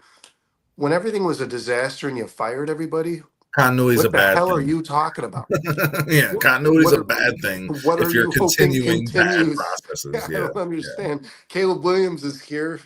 I like that's we hope that yeah. No, is a the Bears thing need the next season. opposite of continuity right now. They need Yeah. to think outside the box for what they've Uh, been doing, for yeah, sure. if I wish Ryan Poles told me like those guys, like the Men in Black came in and did the memory flash for all of us. We're starting from scratch. Like I don't like hearing that word ever, and I didn't want to hear it after a season like we just had, Dustin. I mean, right? Like Yeah, no. Yeah, it's no. just, The continuity is the last thing you need. yeah. Don't Bruce is in preach the on me. building. What up, What's Bruce? How going you on, doing, Bruce? man? I'm sure you hit that like button already, but I'll say it anyways. Hit that like button. Um, Hey, Bruce, hit that subscribe button. V Dog, he says I got more hope than him. Brandon, am I coming across as hopeful? I'm not trying to. Bruce am I, was probably subscribed to this before we started it. am I, No, Dustin, guys, V Dog, everybody who's in this chat, I feel like me and Dustin are very grounded individuals when it comes to Chicago sports teams. We don't get too excited. We don't ever get too let down. It's just like, you got to have an even flow when you know what I mean? Because imagine being like a White Sox fan, man. You just no, I gotta don't want to do you that. just gotta take you don't have to embrace it, but it is what it is. You got to just keep living your life. Like Dustin, at what point in the season were you like, I'm not gonna have a shitty day today because the Bears suck? You know what I mean? Like the next Yeah, Monday you woke up like whatever. it was But definitely before Thanksgiving. but I'm But yeah, also no, a I don't have person. the energy to imagine being a White Sox fan. I don't have the energy. I'm also a person who doesn't ever believe that a team should have more potential than they should. You know that, Dustin. Like, Yeah, no, and listen, I'm not hopeful. I don't know that things are going to change around very quickly. I don't know that things are going to change at all. It seems like it's more, par for the course of what we've seen from this Bears yeah, team, guys, like it what we're feels talking grim. about, I right? expect bad results. I do. Yeah. It's like Cairo Santos coming out for that field goal both times against the Packers. I expected bad results Yeah. both times. Sometimes good results happen, so Yeah, you got to acknowledge that. Ryan Poles' head coaching search is the equivalent of Cairo Santos kicking a 50-plus yard field goal It's against the 50-50. Packers. You can go either way. But you don't feel good. More Yeah, likely no. not going to go well. I'm expecting bad things, but if a good thing happens, I'll accept it and I'll be good with that. Cliff says in '85, it just kept getting better and better. It can happen again. Cliff is a glass half full guy for sure. We appreciate Cliff being in here and keeping us grounded with that. I want the Bears to succeed. Obviously, it makes Sundays better if the Bears are winning football games, and it starts with this head coaching search. It just does. Who are you going to hire? What kind of a leader are you going to bring into this building? Because they're going to be the ones tasked with turning this thing around. And that's why I'm just so high on Vrabel, because I feel confident in his ability to do that. And also, guys, I will say this. I'm not telling you I'm not telling you all you have to be optimistic, but for as long as I've been alive, this is the first time that I feel like the Chicago Bears have themselves a quarterback. So Franchise quarterback. now is not the time to get off the train, right? Like I don't So like I don't think the Bears are going to a Super Bowl next season, but I also do feel positive about the future because of the guy they drafted with the first overall pick. I'm going to say that. I'm not sitting over here drinking the Kool-Aid, but I do have a better feeling than I had when Justin Fields was having losing seasons. No, for sure, 100%. You have to, but at the same time, you can acknowledge the fact that if they don't fix the things around Caleb that are broken, Oh, Caleb it's will be it's all going to broken be the too. same. It's going to be the Yeah, same result, yes, yeah, over and yeah, over again. yeah. Yep. And Caleb's his wherewithal and his resiliency that we're like so fond of, honestly, those things will start to break down too if things don't And get better around and him. what worries me is because we're not accustomed, guys, to having a quarterback who might have some leverage when his rookie deal is coming to an end. If this guy continues to progress and plays better than he did in his rookie season, season after season, when his contract's up, if it's still the shit show he's a part of right now, he will be offered a lot of money from organizations that do things right, and he will get the hell out of Dodge. And I wouldn't Yep. blame him for a minute. And I'll That's root a for great him till point, the Brandon. yeah. That's a great Oh, point. Like we don't get to control if Caleb resigns here. We got him for the 5 years. We got the 5th year option. We'll have the ability to exercise that, and we'll have some franchise tag options at some point if it comes to that. But if it ever comes to that, it's always a bad thing. The player never wants to play on it. You're using it to force them to be somewhere they don't want to be. oh, I Caleb was gets to choose. You know what I'm saying? And if Caleb doesn't see the Bears doing what they should be doing to work as hard as he is working to get this thing right, why the fuck would he want to stay here? And then we'll be out of our franchise quarterback that we're all so excited about right now in terms of the, like you said, the future of this franchise and the the trajectory player of it because of it. the player will always be in control of those situations, guys. I had a friend say to me, I had said to a coworker that Jimmy Butler requested a trade out of Miami, and he's like, Pat Riley said there's not a chance, and I laughed. Like the player gets traded, man. And Like and today they and today they're reporting that the Heat are going to wait for the he's biggest just maximum return they can get for Jimmy Butler. yeah, and he's suspended now. They like Yeah. they because of what detrimental behavior or something towards the team. So this is what it turns into. You have to trade Jimmy Butler, right? And I don't want to get too far out, but like this is what I mean. The player controls the The situation because NFL is a now little different than the NBA, Brandon. It's a little every different. sport's different than the next, but Well, they're all eventually the NFL is the player, most restrictive to player movement. but It's the eventually, most Dustin, restrictive. in every sport, that player becomes a poison, and there's no way to overcome it. And Yeah, then it's worse, guys. So you have to also try to project this is going to happen because if the player does become a poison, the return value on the player becomes much worse, as yeah. Jimmy Butler's just did, because he's suspended. That's not Motor good. City Lions says he writes about the Lions for the Motor City Tribune. That's pretty badass, man. Oh, Not that's the awesome. hater guys, just It's a good dogging year to teams be. out there. It's a good year to be doing your job, man. Fuck yeah, man. I mean, shit, dude. I listen. I've never had feelings about the Lions one way or the other because they've always been I so love the bad. Lions. My But I grandfather love was a that's what I'm Lions fan. saying. Like, if it were the Packers having this type of season, the type of success that Dan Campbell's having in Detroit, I'd have a major problem with it because I hate the Packers. Like, I don't hate the Lions. I'm actually rooting for the Lions. I believe that team is going to win the Super Bowl this year. They just have that feeling, man. And then Cliff brings up the fact of what an impressive game it was between Minnesota and Detroit in terms of the way they came out and played, especially that first half. I mean, the Lions ended up running away with the game, and we touched on this last week. But I And just what thought a that game was a microcosm of what it's going to take to win the NFC North. and what a You saw in that game the type of level of play it's going to take to win the NFC North, and that discouraged the shit out of me as a Bears fan, man. It just did. You know what yeah. I'm And saying? my grandfather grew up a Lions fan, man. I watched a game or two, but Jameer Gibbs, man, is just such an exciting player to watch. Like the Yeah, game you guys, FPB. the game Cliff just mentioned, the game, is kind of sloppy. Those teams played really clean football games, Minnesota and Detroit, and that game was kind of weird. And Gibbs was the one thing that was just surefire. You know what I mean? You hand the ball to Gibbs, you get a touchdown.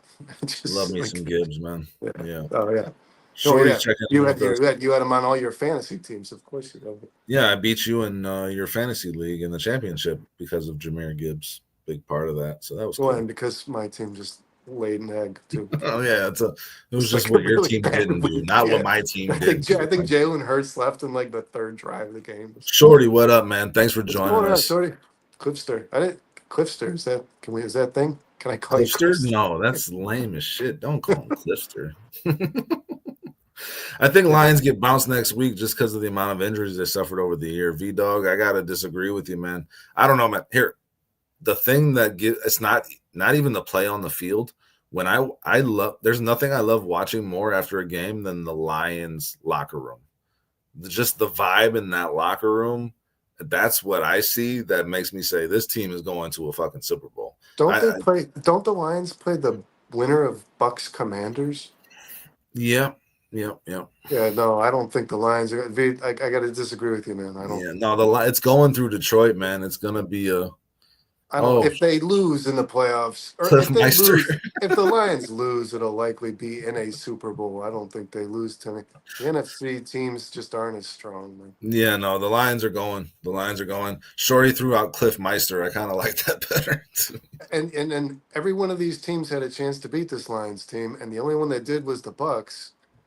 And it was a weird, sloppy game. And Aiden Hutchinson had 4.5 sacks, and he's not on the Lions anymore, guys. Yeah, and Motor City Lions points Well, out he's that it's injured. gonna come. It's gonna come down to whoever the lowest seed is. It'll be reseeded based on whoever the lowest seed is. That's who will go play the Lions. So there's a few different outcomes that could happen.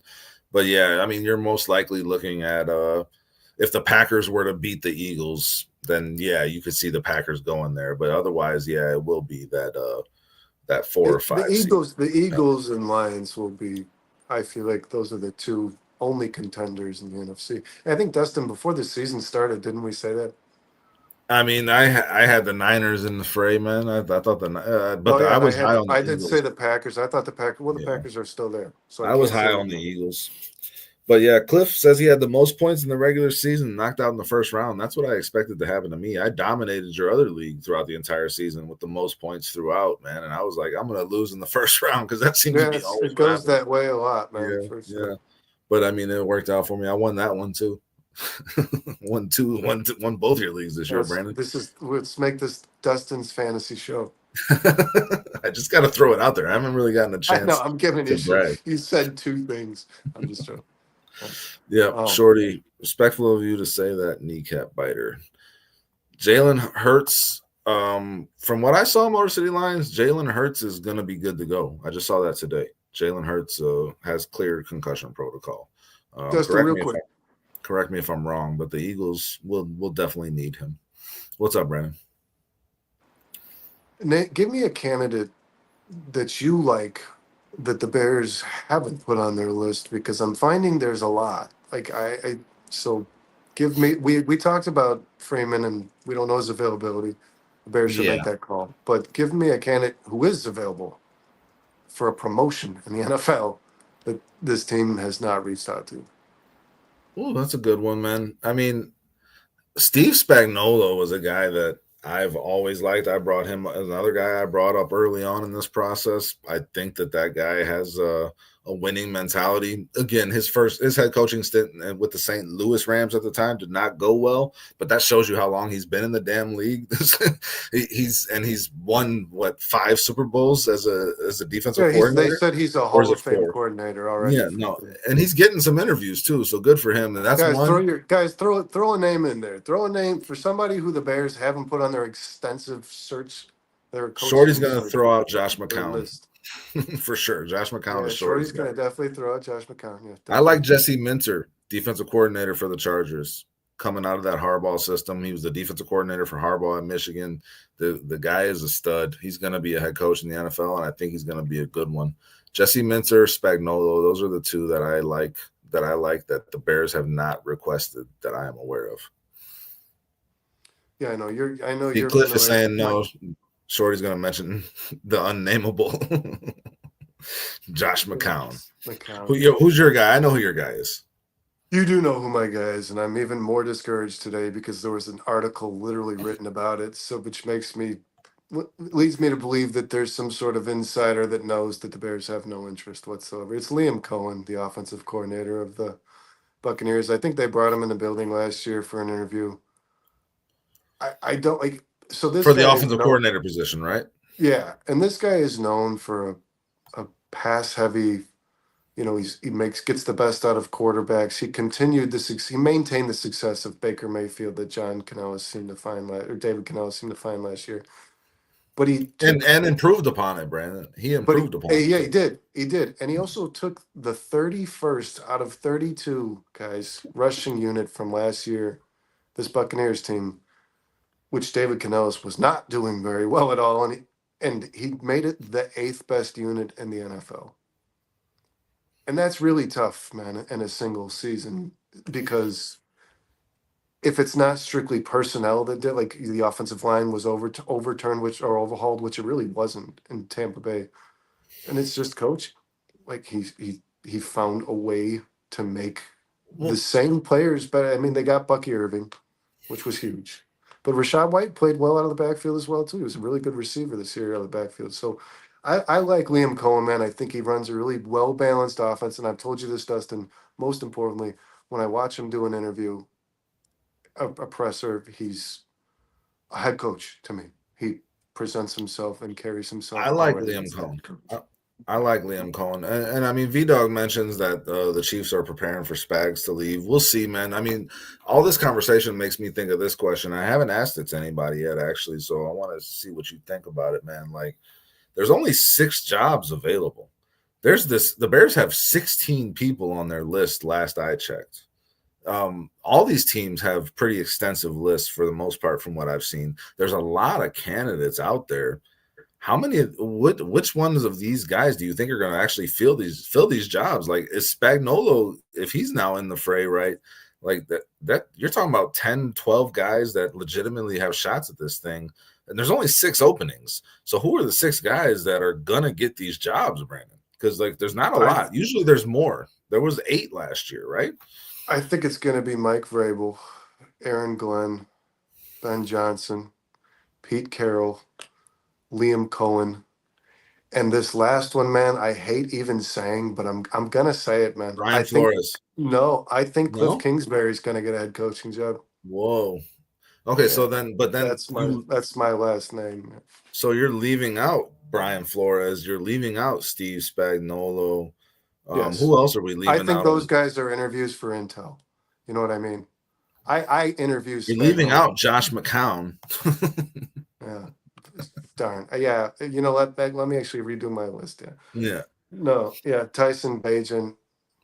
It's like, what the, but no, yeah, man, I think Kingsbury's just got, he's just, I don't know, there's so much hype there. Everybody, it's so appealing to everyone. I That don't leaves understand. out Joe Brady, though, too, man. That leaves out Todd Munkin. That leads out. Joe Brady, I could see, actually, Joe Brady, I could see over Cohen, not over Kingsbury. Yeah. So, but that's my point, though. There's a limited amount of chairs to sit in right now for all these guys. So we talk about the sense of urgency that the Bears need to have, but also at the same time, going about their business the right way, following the process to make the right decision. But like, there's got to be a sense of urgency on these coaching candidates side too to get one of those seats. You know what I'm saying? Because there's more guys available than there are seats at the table. So I mean, I think it works both ways in terms of how much patience can you have, how much desperation do you act with. It's gonna go both ways. So I mean, maybe the Bears have more time than we think, or we like want to give them credit for, because these teams, all of them seem to be taking their time with this. These head Dustin, coaches got to be selective. because you said it best earlier on the show, the number one candidate, I believe, is Ben Johnson. I believe he's the number one candidate. I believe every team wants him in the building, wants to talk to him, wants an opportunity to hire him. Whether or not they are going to, they want an opportunity to. So you're right. You got to wait till this guy maybe wins a Super Bowl. You know what I mean? This is gonna be a few weeks And before you can sincerely get as get much him in front of information you. out of Ben Yeah. Johnson that you require before Getting him, feeling get comfortable. yeah. So I mean, is that a domino that Hire. needs to fall before all these other guys Yeah, fall I into think it place? is. You actually said it earlier now, and I never even thought about it, man. I think it is something. I think Vrabel will go before Ben Johnson's finished with his season. Okay, well then, I mean, I guess that's not the first domino that needs to fall. Motor City Lions doesn't think No, Ben no, Johnson's going. No, sorry. Vrabel is the first domino to fall. Dustin, I believe that very strongly. He is the first domino to fall. Okay, but then those other five teams might be in a holding pattern, waiting for Ben Johnson to see where he goes. You know what I'm saying? Like Yeah, again, this could stretch out. and Joe Brady But Motor too. City Lions thinks Ben Joe Johnson's going Brady, back to Detroit. Joe Brady could coach in a Super Bowl. Hey, check this out, Shorty. He just emailed me about joining them January 17th. They would love to have me and you on the show. I have to look at What that date, what man. day of the week? Yeah. Yeah, I'm gonna have to look at that, but we'll get back to that. But Shorty, I appreciate you reaching out, man. I appreciate it. Hey, Shorty, how's your trip coming up to Chicago? By the way, you told me you were coming up from Atlanta to get back into the Shy, so I'm just curious how that went. Hopefully, you guys had a good time and you were able to reconnect with your roots out here. Oh, Thursday at 9, Dustin. We could definitely do that. Hell yeah. Or I could do Well, that. You're oh working. yeah, shit. I work, but I can try to figure something out. Yeah. He Just said trying head to think coach's that long way. term Oh, goal, that's but not Eastern. immediate. That's Eastern though. What is that? 8? 8 o'clock. Yeah. Okay. We'll figure something out, man. Let me look into some things. I'll get back to you, Shorty. Here's the other thing, man. These coaches, a few of them are very highly coveted, and I can't remember there being so few spots and so many highly sought after guys. One thing, like George McCaskey said, usually guys just want the job. They don't ever ask about the GM's timeline lining up with theirs or whatever those things are. But I think the Bears might be sorely miscalculating how selective these head coaches can be because of what Motor City Lions is saying right here. Ben Johnson is in a great situation. The Lions are a great football team. He's got that offense humming. He's happy where he's at. He can be selective in this process. I think a guy like Vrabel can be selective. I mean, Carroll obviously wants a job, like was mentioned earlier in the chat. Like he really wants to coach someone. So I mean, there's a few guys that really want this job, but I mean, like, who's gonna put it past Ben Johnson to just go back to Detroit if he doesn't like what he sees? Who's gonna put it past Aaron Glenn to do the same? I think the Bears are sorely discounting how selective these head coaches might be Dustin, becoming. there's 6 teams that need head coaches, right? The more lists, the more your teams your name is on, the more team lists your name is on, the more leverage you have, right? So if Ben Exactly. Johnson's on all 6 teams, Ben Johnson has more leverage than any other candidate that's not on 6 teams lists. And you have to pitch yourself to a head coach. I said this a while back. I think this was even before Matt Eberflus was fired, thinking that he was going to be. You have to pitch yourself to a head coach. Any organization does. The same as the head coach has to convince you to believe in him, right? I mean, this organization isn't a real, and they're not. Obviously, guys, there's some very concerning things. As attractive as Caleb Williams is, and the nostalgia, right, of this organization, one of the oldest organizations in sports, but franchise, I should say. But there are some major red flags, like Dustin said earlier in the show. If you're a smart individual, a lot of things should concern you, and there are questions you should definitely ask. And if you don't, I Get don't the want right that guy, answer. Yeah, Dustin. and if that guy doesn't I ask him, I don't want it. And if that no, guy does ask him and he doesn't get the right answers, Ben Johnson can just go back to fucking Detroit, dude. Like he'll be okay with or that. take any other, or he can go work for Tom Brady in Vegas, man, Yeah, there's where he other gets his options. Yeah. where he gets his GM. I don't know that he's not gonna hire a GM, guys, but he's gonna find somebody that he's comfortable working with. So Shorty, that I hope your that mom's goes. surgery goes well, man. Yeah. Oh yeah, Praying for me you. as Hope well. everything comes Me out as you, well with that. short. Prayers for you for sure, man. Oh But yeah, I yeah, think we appreciate the compliments too, Shorty. We appreciate you always being here. I think now that there's 2 vacancies, Dustin, or 1 vacancy, sorry, now that there's a vacancy where a head coach and GM will be hired, it might appeal to Ben Johnson, even if it is the Vegas Raiders, man. No, for sure. I mean that's not the worst place to go. I mean, they don't have a quarterback right now, so that's a big problem for them, and they're They have not a going to really be good. interested in Their drafting. fan base is very loud, man. They're very like I mean, they're home. They have a Oh, home dude, I field saw a game advantage. in Las Vegas at that new stadium. It was badass, man. They got a lot of good things going there for sure. there's a lot of candidates. There's not very many options, but these candidates are also in good situations. So it's like this weird combination of factors where it's like this does not feel like a normal coaching cycle where the head coach is like, "You want me to have the job? I'll just take it." Like it doesn't feel that way to me, to be quite honest. It feels different. It feels like there's like this empowerment movement happening with these coaches. Like Cliff Kingsbury's like, "I'll take it or leave it. I'm in a good situation with Jaden Daniels in Washington." Like these guys are not in a Well, rush to just take the job, and the Bears can't count on that. Especially as Spagnuolo. Like, hey, sorry, Spags, we're not going to hire you. I guess I'll go back to the Chiefs and win more Super Bowl. Like, you know what I mean? Like, a lot of these guys, man, have leverage. And like you said, Dustin, they also have probably a more successful future, at least in the recent, or, you know what I mean? In the future, like next couple of seasons, probably going to have more success not coaching for the Bears, coaching where you are already. Like, Yeah, you know what I and mean? I've mentioned that before too, man. You look at teams like, I mean, like the chat, Cliff and Shorty are going back and forth about the Jets probably being a prime location for Aaron Glenn, especially if Rick Spielman goes there as GM. You know, the Jets is another spot where you can line up the GM and the head coach, the hire at the same time, and I think that makes sense. But when you're talking about the Saints or when you're talking about the Jaguars, you're just talking about divisions where if Ben Johnson wants to be successful immediately and prove that he's worth it, him going to the Saints or him going to the Jaguars makes much more sense than coming to the Bears, because the Bears are just going to have this uphill battle in this division that's going to make it really hard to find success as fast as you Yes, yeah, need well, to and in we the have to, and don't after forget to long league. mention, we pointed out too, don't forget to mention, the Raiders and Bears are similar in that way, right? Where the Saints and Jaguars would be much more achievable to win your division within Win the your next few division seasons. immediately. Even the The Jets Raiders, potentially. guys, hey guys, in this division in the NFC North, you're playing against the I want you to think more about the rosters. They're very young teams, the Packers, the Vikings, the Lions, and they're very good. And then think about it's Dustin, what division is it?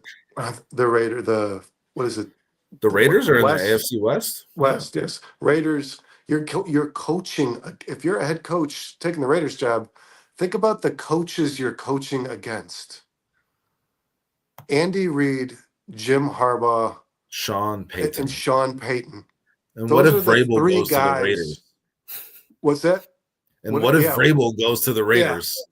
That's the best coaching division in football, not even And those close. guys are going to be there for how long, man? I mean, nobody's leaving anytime soon. You know what I mean? I don't see Andy Yeah. Reid retiring.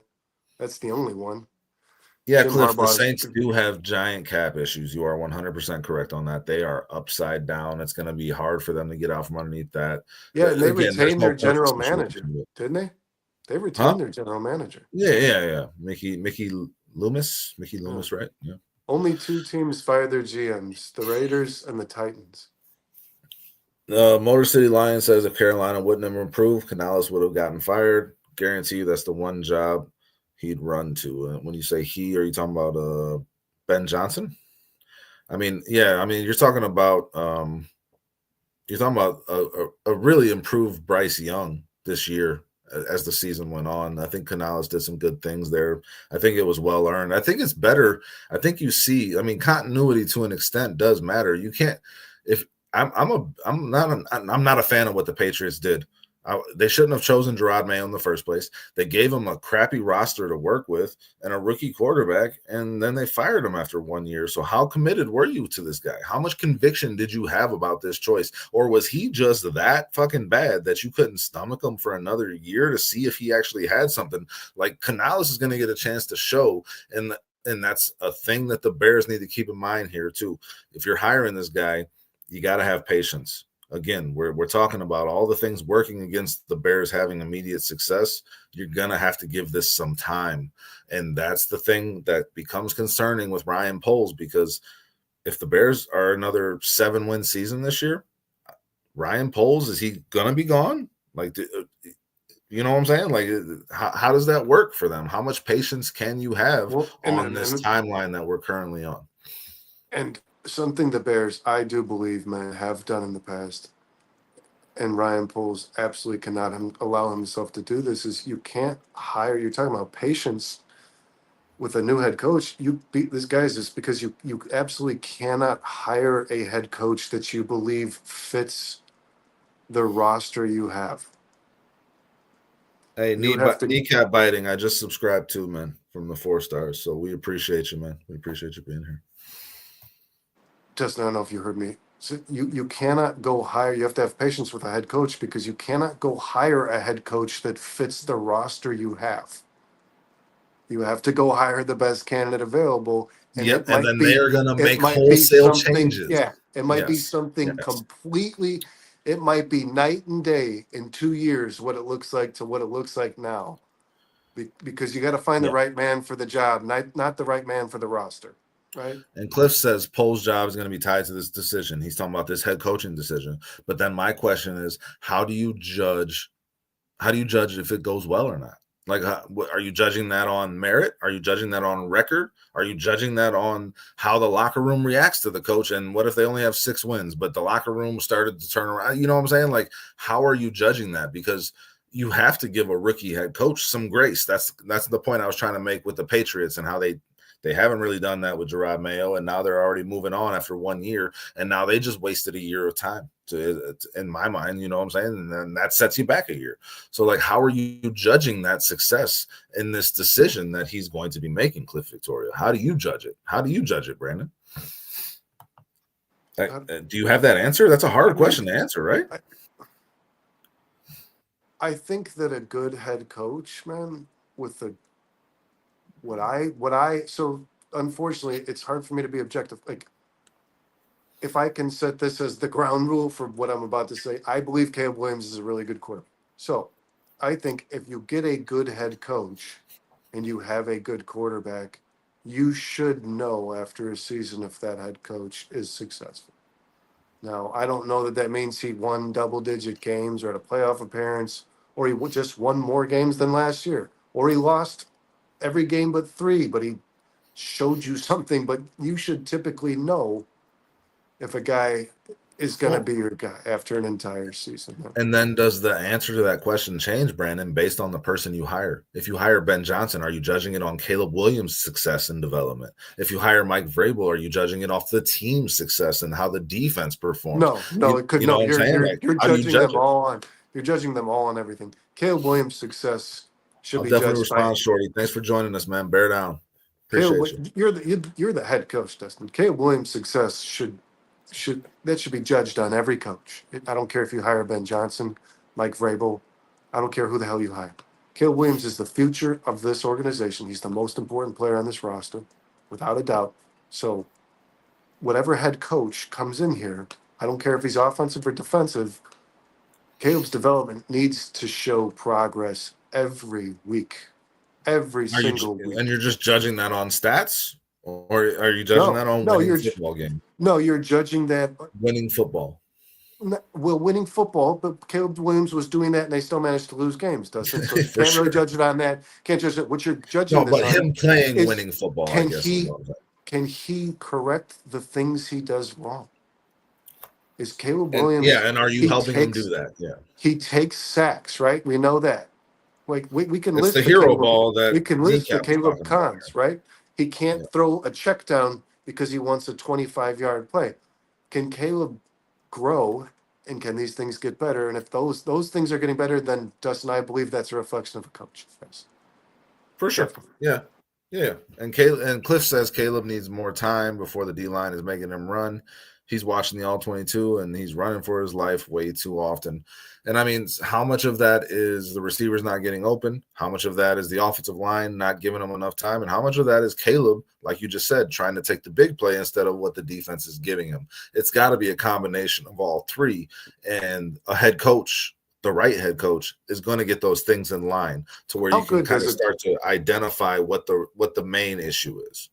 how good does it feel, man, that through all the turmoil and just nonsense that occurred this season, the dysfunction, all of our quarterbacks, man, the one thing they always did, good or bad, was turn the damn ball over, throw interceptions. How good does it feel that this kid, with 70 sacks and multiple coaches fired, was the first quarterback in Chicago to not just consistently give the ball to the other team. You Definitely, remember Packers players used to say, "We're not worried. Jay Jay's going to Cutler. give us the. He's going to give us the ball. We're Jay's not gonna worried give about us that, the man." ball. Yeah. I remember that. You remember that? And then Yeah, Justin Fields, guys, the numbers speak for themselves. they He had said the same thing about Mitch 43. Trubisky too, didn't they? Right, yeah, and he had 37 turnovers in 50 games on the Chicago Bears, and Justin Fields had 43 turnovers in 40 games. More turnovers than games, guys, on the Chicago Bears. Caleb Williams in 17 games had 8 turnovers. And that's just not something I'm used to, and I think we overlook it. I don't. We took that for granted No, because he it's could an have impressive easily. He feat, could have easily especially does it. being under so much fire. Yeah, Yeah. no, right. He could have easily thrown 16 interceptions, and none of us would have batted an eye, or kind of held him accountable to it, most likely, man. Because as long as they weren't just dumb plays, you know what I mean?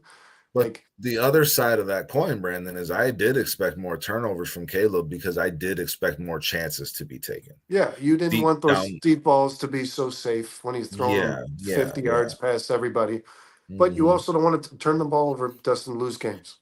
We know that it Yeah, but does. they lost games either way. At some point, I want to see Caleb start Don't to be a let it dick. loose. If the O-line improves greatly, he may not need the hero ball mentality. I agree 100%, Kneecap. No, It's a he absolutely combination of a won't. lot of things, like I was saying.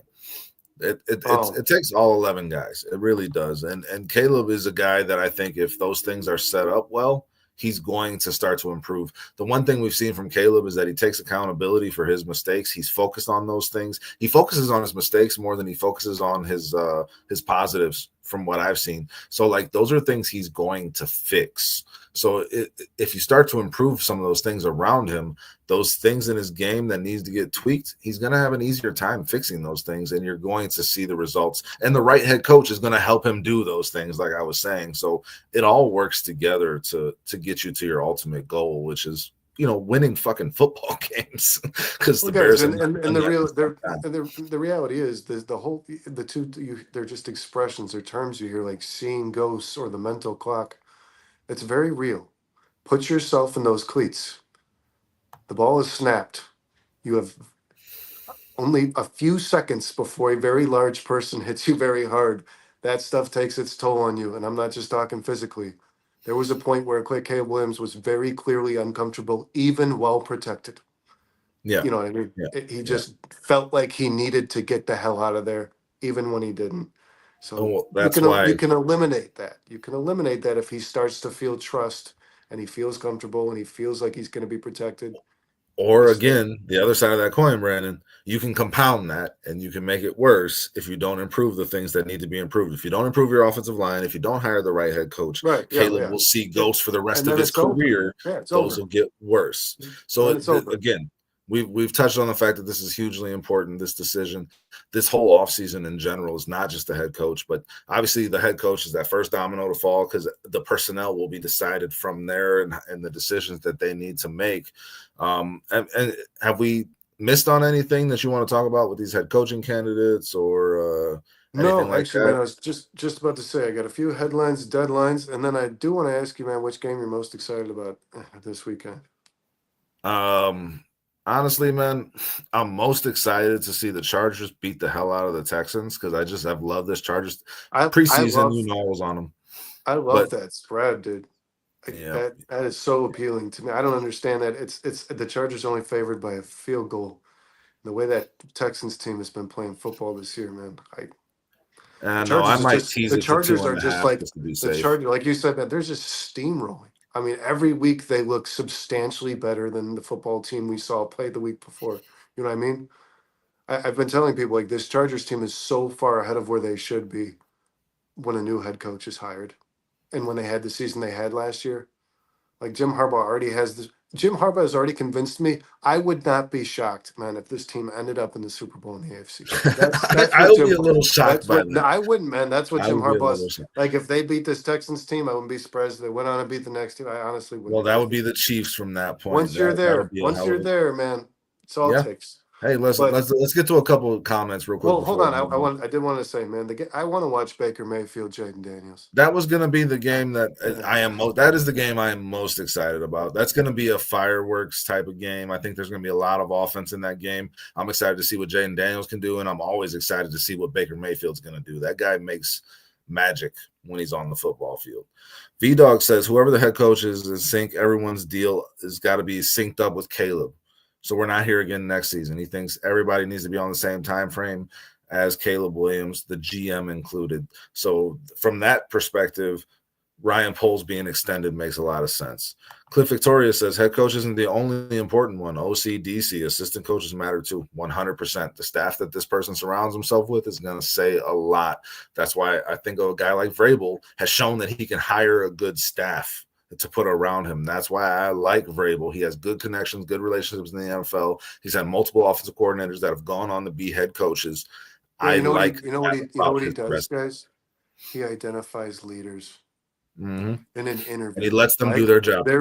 This cannot be contested. Mike Vrabel has an ability to sit down with somebody in an interview and identify them as a lead. Because it's not all the coaches on this staff. Well, he was in Tennessee, man, were people that he knew on a personal level. He did the same process as everyone else. He brought people in the building and he identified good people. And guys, I don't care what you say. They well overachieved their expectations. All of those Titans teams, yes, man. Even the bad Ryan ones. Tannehill as his I'll be quarterback. honest. Yeah. So, 3 playoff seasons in a row. Vrabel is the guy for me, and there's a lot of reasons why. Yeah. But when to touch on Cliff's point, I think he can hire a really good staff of other leaders that will help this team get better as well. This one's really interesting from Kneecap, man. He said, here's why I know Caleb will be fine. Only 3 QBs threw for multiple touchdowns versus Detroit.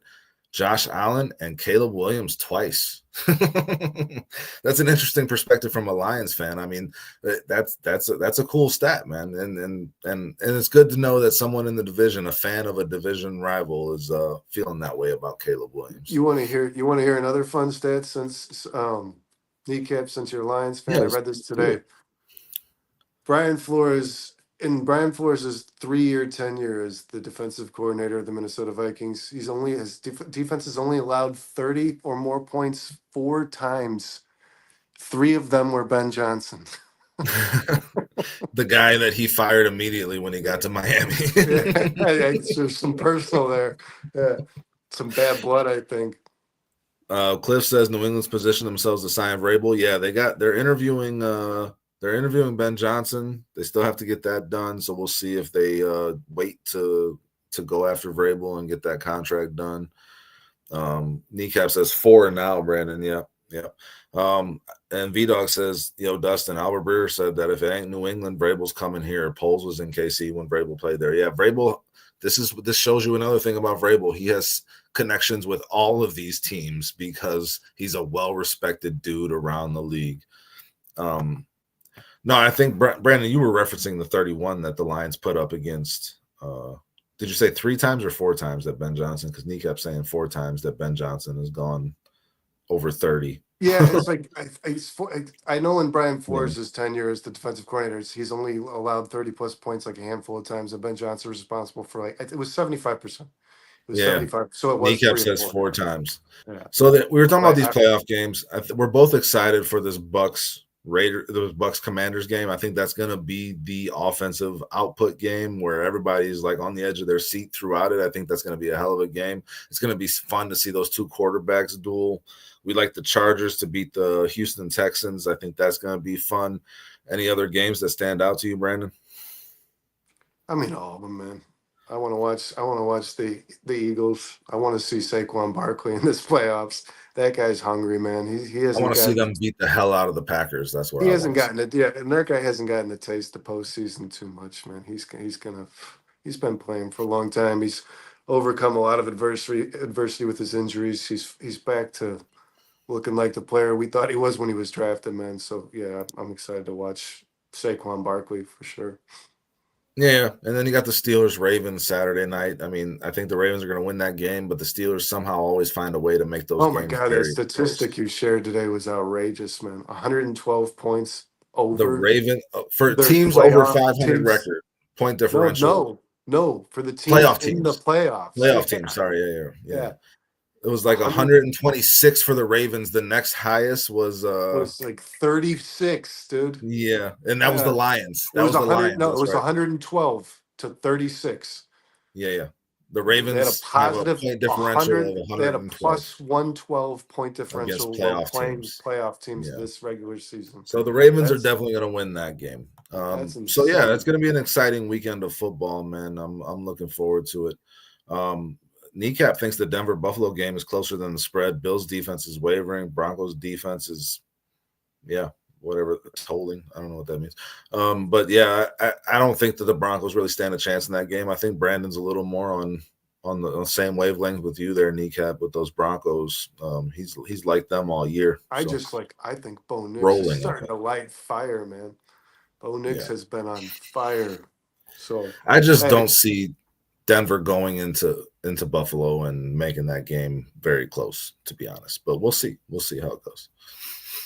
I do got some headlines or deadlines, man. Let's bang these out real quick. Let's do it. We're at an hour and a half. Let's get it done. Some of these will be quick. The the Bears will be last in hiring a coach again.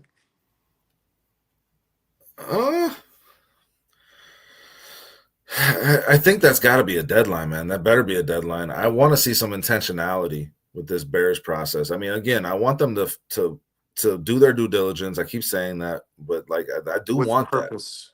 I Yes. do want, yeah, but also with conviction, right? Like you Yeah. know who your guy is and you're gonna go for it. Do not Yep. wait to be left with everyone else's scraps again.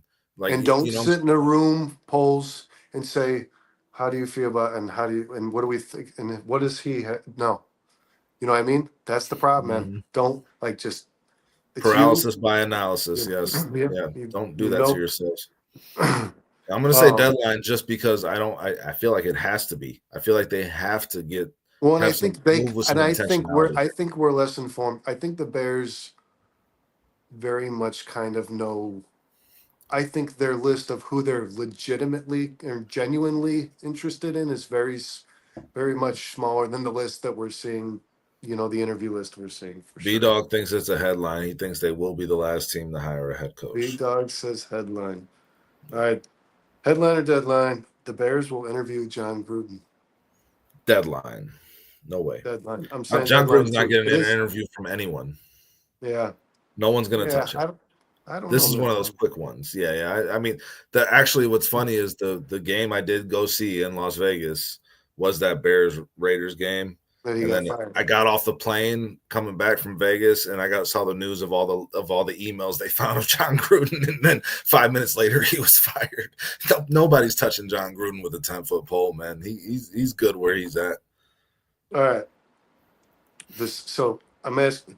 The Seahawks are looking for an offensive coordinator. They've requested 2 interviews so far.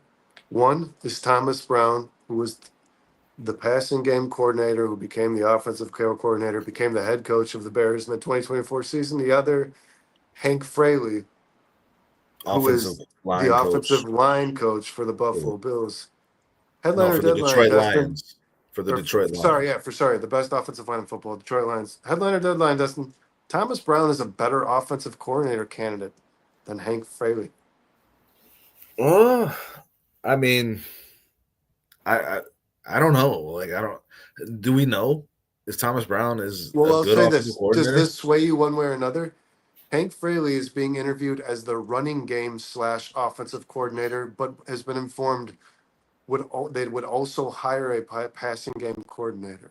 Okay, So, so let me just throw this at you. They're going to hire Thomas Brown as the passing game coordinator, and they're going to hire Hank Fraley as the run game coordinator, and then they'll don't you get their think? two But for. dude, still, hold on though. My question, I just want to know: Thomas Brown is a better offensive coordinator interview than Yeah, Fraley, I right? guess, man. I mean, he worked with Caleb Williams. And he was a head coach for He was an 5 weeks. interim head coach. I mean, if I was making that choice, yes, I reluctantly I'll say yes. Thomas Brown is a better candidate. The I still things don't that feel like we know very much about Thomas Brown, to be quite honest. the things that got Thomas Brown the phone call from Seattle are more impressive than the things Yeah, that Fraley. You know what I yeah, mean? for sure. All right. Assuming the offensive line improves, DeAndre Swift will be a top 10 running back next season. He did finish just short of Headline, 1,000 yards. headline, headline. He I finished don't just know, short man. of 1,000 yards. Dude, I'm so high on DeAndre Swift still. I know a lot of people are down on him. I think he was very poorly used this season by the Oh, Chicago of Bears. course. I I think he had think like that six shows games in the of 10 stats. rushes or less, dude. Yeah, Yeah, and the rushes he has, they're running him up the middle. They're running him up the middle with a porous offensive line. DeAndre Swift is a guy you got to get in space. I want to see the Bears get a power guy that they can pair with Swift that's reliable. That's not Roshan Johnson because I am not high on Roshan Johnson. I have never no, me been. neither. I don't think he's the guy for that role. To be quite honest, I would like to see them put some money into a guy like Najee Harris, to be quite honest, a guy that's just going to, and people might not be high on Najee Harris, but I've always liked Najee. And I think he would be a great pairing with DeAndre Swift. And then you can utilize them both in roles that actually fit them. And it doesn't have to be Najee. There's Nick Chubb is another guy who's a free agent. Like go after a really good power runner that you can utilize for, 10 to 18 snaps a game, and then just utilize DeAndre Swift for what he's meant to be, which is an outside runner and a pass catching back. And I think he can really get off. He's shown that he can make big plays. He's a threat every time he touches the ball if the play is designed well and the blocking is there. And I mean, Yeah, Cliff is correct here. Swift is going to be here. A lot of people, I mm-hmm. know, guys, and we love you, Darius. And then Darius is not an unpopular. This is not an unpopular opinion. Darius wants them to Thomas Brown take does a guy like Gianti in the first round if he's there. And this is becoming. I see this getting a lot of. This getting a lot of traction. steam right now, Yeah. Dustin. This Bears should draft That's a another luxury monster pick. running back. Yes, it is. That's worse than I taking don't Rome agree with it. Odunze. That's Yeah, I worse don't than agree taking with it. Rome We Odunze. know, I No. voiced myself. You know where I stand. I don't really agree with it. Offensive Um, lineman or defensive end. That's but whichever one's the best at your pick in the first round. That's who you go with, from my I also perspective. believe, Dustin, if you were to do that, draft a Gianti, there's no point to have Swift, and Swift will be here. He's here to stay. So Yeah, no, I'll go bargain bin shopping for a running back. I don't know how much Najee Harris is going to command on the market. It's going to be a good amount, but it ain't going to be anything crazy. But like, I just want to pair him with a dependable, sturdy runner to where I can use DeAndre Swift the way he is meant to be used. He is not an every down back, and he is not a between the tackles back. That's how he was being used this year, and he was misused. And it was mismanaged all year, just like everything else for the Chicago Bears. all right, man. Last one. Ryan Poles will get the head coaching hire right now. We can't stalemate here, man. Yeah, that's what I'm saying. You have to give me a headliner. Ryan Poles will get the head coaching hire right. Uh, You don't have to please anyone, man. If you truthfully believe he I'm won't, he not won't. trying to please nobody. I don't give a shit. I'm just Sure, you trying to can. think. I really don't care. I'm just trying to think of like what I actually. I don't have faith in Ryan Poles to make this decision. I really don't. But here's my thing. I think that this is such a. I mean, of all the jobs available, the Bears job is the most attractive in my mind. I believe that, and that could be bias. I don't know. I think the Bears job is the most attractive. You got the best quarterback. I think Caleb Williams is far and away better than Drake May. I think ownership is just as bad in New England. I think the roster here in Chicago is really good, and I think that I think Chicago's a great city to coach in and work in and live in. So I mean, I think Chicago is the most attractive. So it just comes down to like, how can you get it wrong? If you have your pick of the litter, like I Yeah, don't think you can make a wrong decision it's between Mike Vrabel and Ben Johnson. I don't it's think you definitely can. one of those hard to get wrong scenarios, man. Mm-hmm. It's a hard Mm-hmm. one to screw up. It really So is. I'll say he'll get it right just based on the fact that like it's kind of like that Caleb Williams thing last year. Like everybody knew Caleb Williams was the guy to take number one. If anybody was going to trade up, it was going to be to get Caleb Williams. So just take the guy at number one that everybody wants.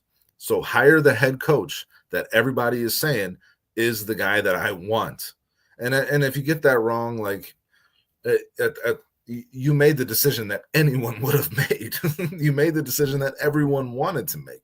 It's Vrabel to me. Vrabel is the no-brainer. He's the guy. Just add water. Your team is going to get Well, better in immediately. reality, Dustin, we have to hold ourselves the same accountable, the same as fans. If Ryan Poles makes the hire of the guy you like, right, the guy that everybody wants, like Mike Vrabel, Yeah, and you don't come back praise here in Ryan 2 years and Poles. say Ryan Yeah, Poles should be and you fired for praise making that Ryan decision. Poles. You Yeah, can't come back. yeah. Yeah, you can't come back and say, "Oh, he blew it. He hired the wrong guy, the guy you wanted." You know what I mean? So you have to have some accountability It yourself. just feels like it's going to be a hard decision to fuck up. It just feels All that right, way I like because that. So you're leaning headline. It feels like because I like that. yeah, I I'm going think to it's say headline correct, because of that fact. You and I can't. think it's a good coaching pool again. Yeah, exactly. There's some really good candidates. There's 3 or 4 guys that if you got Vrabel, if you got Ben Johnson, Aaron Glenn, I'm going to throw in there too. And everybody can. I keep getting pushback on that, but I fucking love Aaron Glenn and Pete Carroll. Of those 4 guys, if you get one of those 4 guys, And I I feel like like Liam you're in Cohen, good man. hands. I really like Huh? Liam Cohen. I really think Liam Cohen's a head coach I today. don't feel as confident about I think Liam that's how Cohen he as I already do those is. other 4 guys. Yeah, but Uh, yeah, I agree with you, man. Well, I don't know. Yeah, I'm not. God, it's so Is hard to it say it. deadline or headline for you? It's so hard to say it, man. See? you see what Dustin, I'm saying? if I'm forced to answer, which I am because I made you, I have to say deadline. I would have to For say sure. deadline. I And would have to I say, can't fault you for that. I can't fault you for that. I would have to listen. The I would have to say probability is that. I would have to say deadline, but on this premise, Dustin, I do because I worded it this way: Ryan Poles gets the head coaching hire right. I'll say deadline, but not necessarily Ryan Poles. The organization does it again. You know what I mean? Ryan Poles will be the face that's blamed for sure, but He'll be the uh, fall guy, yeah. the head coach is the wrong head coach is hired, but because George and Kevin and everybody else needed to stick their hands in everybody else's business, and it wasn't done through the proper chain of command like any successful organization would do. That's what I'm afraid. Brandon, that's why the probability lies with the deadline here, because the Bears could make the right Poles could make the right decision. And then the Bears still fuck that coach up. Yes, and yes, yes. They and still Poles put could him in make a bad and Poles position. could make the right decision. Dustin, I don't know what's true and what's not. They said the Harbaugh thing, right, with Ryan Poles. He liked Harbaugh. Somebody said no. If Stop Poles could Aquaman. make theoretically Poles could make the right decision, and they could say no. You know what I Mm-hmm. mean? Like that's No, how yeah. this organization tends to do things, man. No. And Cliff was brought up, why would New England run through the Rooney rule if they weren't going to take their coach quickly? You've been saying that same thing, Brandon. And that comes down to the same thing you're just Yeah, talking about. Like they know Vrabel who they still has to want. choose New England. Vrabel still has to choose New England. If Yeah. the Bears are a better No, but situation and he wants that, I think it reflects that the Patriots are more sure of who they want than the Bears are right now.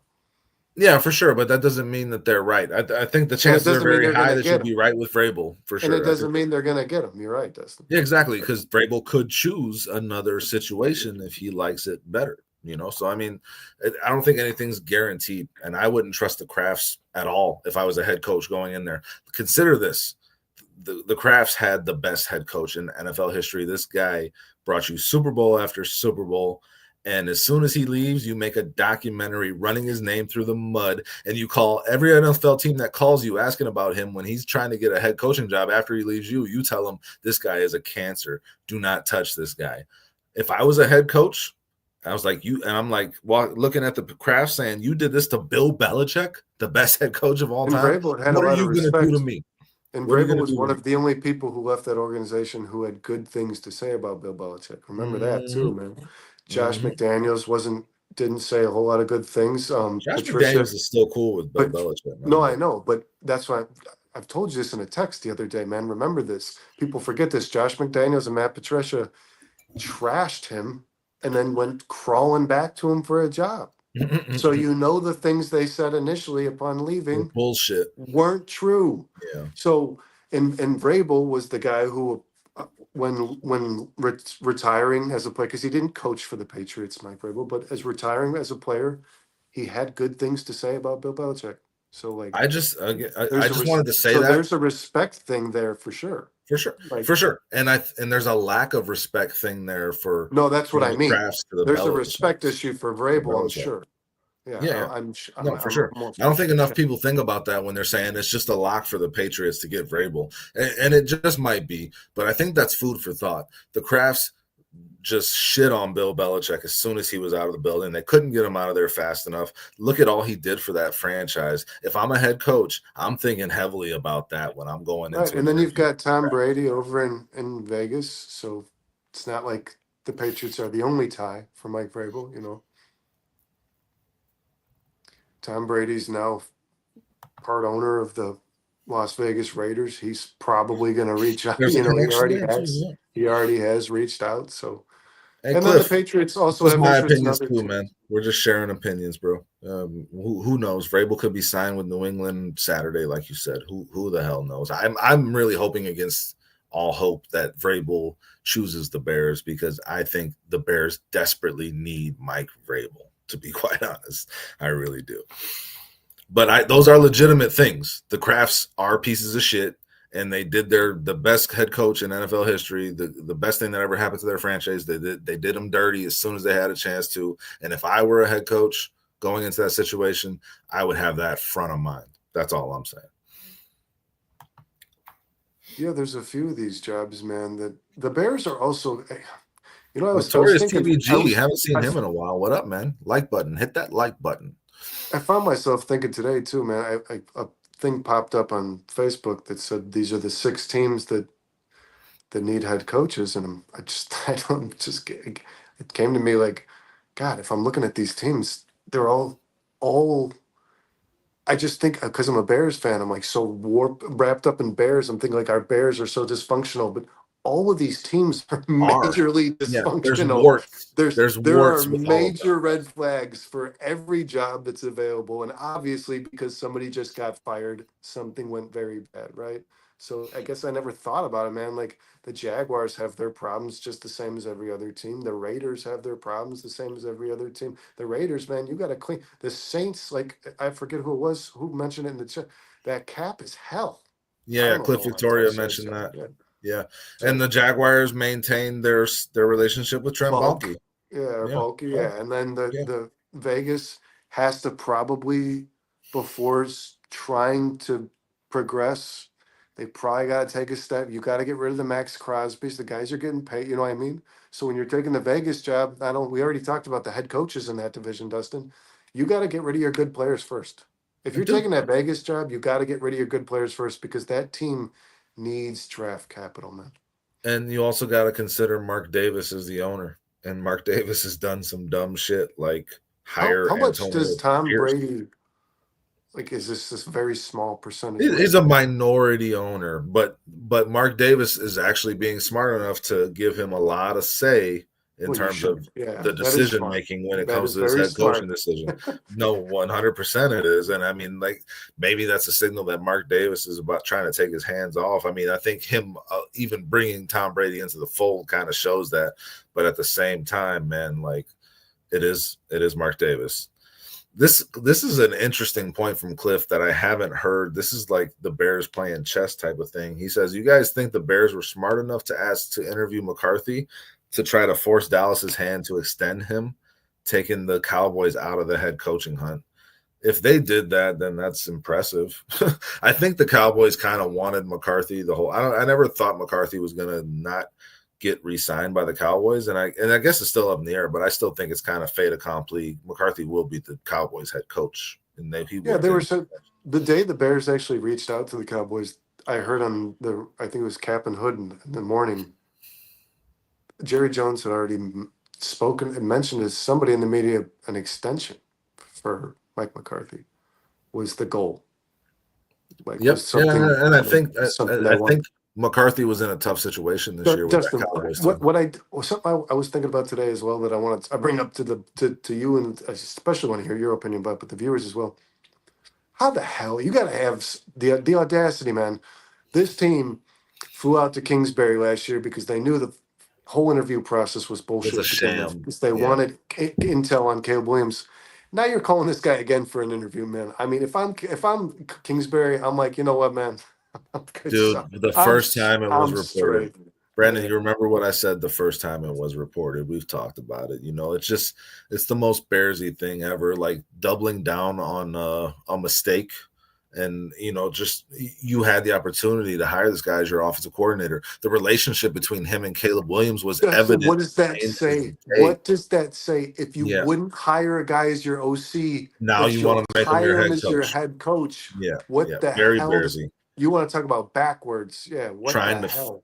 Trying to fix a mistake by making another mistake. That's what that screams to me. And I really hope Cliff Kingsbury is not a legitimate candidate for this job. I don't think he's a good head coach. I think he's a great offensive coordinator. You cannot interview a candidate for an offensive coordinator position without, first off, ever taking them seriously, because you just wanted information on Caleb Williams. You can't go interview Kingsbury without taking him seriously and not hire him as your offensive coordinator last season to then follow up with the head coaching hire, man. That just doesn't make any sense. The Brandon, message that sends to your team and your fan base is so dysfunctional. you know what I feel like is the most Bears thing possible is that they do hire Cliff Kingsbury.